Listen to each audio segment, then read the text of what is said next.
హే guys, always welcome. మీ ఓ travel Venkat present ఒక కంటెంట్తో మంచి కంటెంట్తో అయితే మేము ముందుకు వచ్చేసిండు. సో మనం ప్రెజెంట్ ఇప్పుడు ఎక్కడ ఉన్నాం అంటే భారత్ పెట్రోల్ పంపులో అయితే మనం ఉన్నాము. సో భారత్ పెట్రోల్ పంపులో ఫ్రీగా మనకైతే సర్వీస్ అయితే ఒక సర్వీస్ ఉంటుంది. అది కూడా ఇంజిన్ ఆయిల్ ఫ్రీ సర్వీస్ ఉంటుంది. సో మన ముందు ఒక మిషన్ ఉంది కదా. సో ఆ మిషన్ని ఒక పైపు వల్ల ఒక మన ఇంజన్లో పెట్టేసి మనకు ఆ పైపు నుంచి ఉన్న ఆయిల్ ఏదైతే యూజ్ చేసిన ఆయిల్ని బయటకైతే తీసేస్తారు.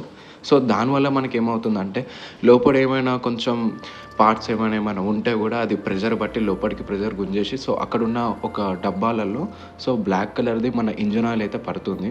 సో వీళ్ళు పర్ మెంబర్ దగ్గర ఎంత ఛార్జ్ చేస్తున్నారంటే ఇంజన్ ఆయిల్కి 350 రూపీస్ ఛార్జ్ చేస్తున్నారు. అలానే ఆ ఇంజన్ ఆయిల్లోనే 50 రూపీస్ మనకు ఫ్రీగా పెట్రోల్ వాళ్ళే అయితే ఇస్తారు. సో దీనివల్ల మనకు 50 రూపీస్ పెట్రోల్ ఫ్రీ వస్తుంది. ఇంజన్ ఆయిల్ అయితే కంపల్సరీ ప్యూర్ ఉంటుందని చెప్పి ఒక సాటిస్ఫాక్షన్. సో చాలామంది బయట కింద ఒక హోల్ ఓపెన్ చేసి తీస్తారు, బట్ అదైతే నాకు అనిపించలేదు. ఇదైతే గుడ్.